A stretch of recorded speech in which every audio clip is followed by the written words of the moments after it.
प्यारे बच्चों, good morning. आज मैं आपको वाच्य परिवर्तन समझा रही हूँ।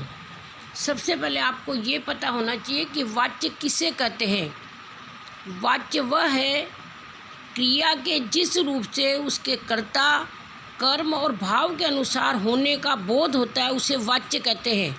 यानी कार्य करने का तरीका कर्ता के द्वारा, कर्म के द्वारा, ये भाव के द्वारा जो आपको अनुभव होता है, जो बोध होता है, उसे वाच्य कहते हैं। अब मैं आपको 3 लड़कों के उदाहरण से बताऊंगी, आप उसको ध्यान से सुनोगे।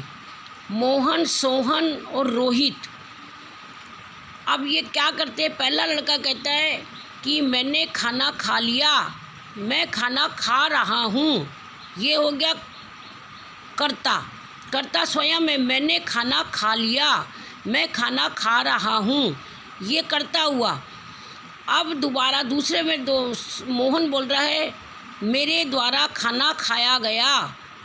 थर्ड में तीनों ही बोलते हैं, मोहन, सोहन और तीसरा व्यक्ति, चलो खाना खाते हैं, या मुझसे खाना खाया नहीं जाता।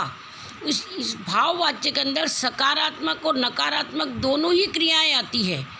मैंने खाना खा लिया, सेकंड बोलता मेरे द्वारा खाना खाया गया, थर्ड में तीनों ही भाव प्रकट हो रहा, खाली चलो खाना खाते हैं। या इसके अंदर नकारात्मक शब्द में ऐसे आएगा, मुझसे चला नहीं जाता, मुझसे खाया नहीं जाता, अब तो मुझसे सहन नहीं होता, अब तो मुझसे उठा नहीं जाता, अब तो मुझसे खेला भी नहीं जाता। ये भाववाचक में आएंगे। यानी भाववाचक के अंदर कर्ता कर्म दिखाई नहीं देंगे, उन दोनों का लोप होगा और सारी क्रियाओं से ही आपको पता चलेगा, उनके भावों से ही प्रकट होगा कि ये भाववाचक क्रिया है। यानी भावों से प्रकट होना भाववाचक क्रिया। कर्ता के अंदर कर्ता और कर्म में दोनों में व्यक्ति होंगे, लेकिन भाववाचक के अंदर कई व्यक्ति होंगे और वो एक साथ बोलेंगे और आपको खाली क्रिया से ही पता चलेगा कि ये भाव है। तो वाच्य के कितने भेद होते हैं? वाच्य के 3 भेद हैं, कृतवाच्य, कर्मवाच्य और भाववाच्य। अब मैं आपको कृतवाच्य समझाऊं। तो कृतवाच्य का अर्थ होता है पहला व्यक्ति, मेन, जिसके द्वारा क्रिया स्वयं पूरी होती है, वो कृतवाच्य। जिस वाक्य की क्रिया का संबंध सीधा कर्ता से होता है, अर्थात वाक्य में कर्ता की प्रधानता होती है, उसे कृतवाच्य कहते हैं। जैसे डाकिया एक कर्ता है, डाकिया डाक वितरित कर रहा है, डाकिया इसमें कर्ता है और ये क्रिया पूरी कर रहा है, इसलिए कृतवाच्य। निर्मला कंप्यूटर ठीक करती है, तो निर्मला करता है और वो कंप्यूटर को ठीक कर रही है। प्रेमचंद पुस्तक पर जिल्द चढ़ाता है, प्रेमचंद करता है और वह जिल्द चढ़ा रहा है, वह कार्य वही पूरा कर रहा है।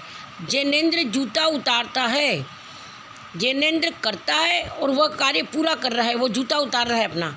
शिवानी ब्लाउज सिल रही है, शिवानी करता है और वह ब्लाउज सिलने का कार्य कर रही है। अर्थात कृतवाच्य के अंदर कर्ता की प्रधानता होती है और वही उस क्रिया को पूरा करता है, ये कृतवाच्य।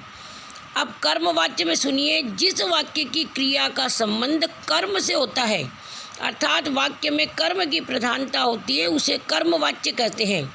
कर्मवाच्य की क्रियाओं का पुरुष, लिंग और वचन कर्म के अनुसार होता है। जैसे विद्यार्थियों से गीत गाए गए, हलवाइयों से मिठाइयाँ बनाई गई, चंद्रधर से स्कूटर ठीक किया गया, मृणाल से बर्तन साफ किए गए, सोहनलाल से जलेबियाँ खाई गई।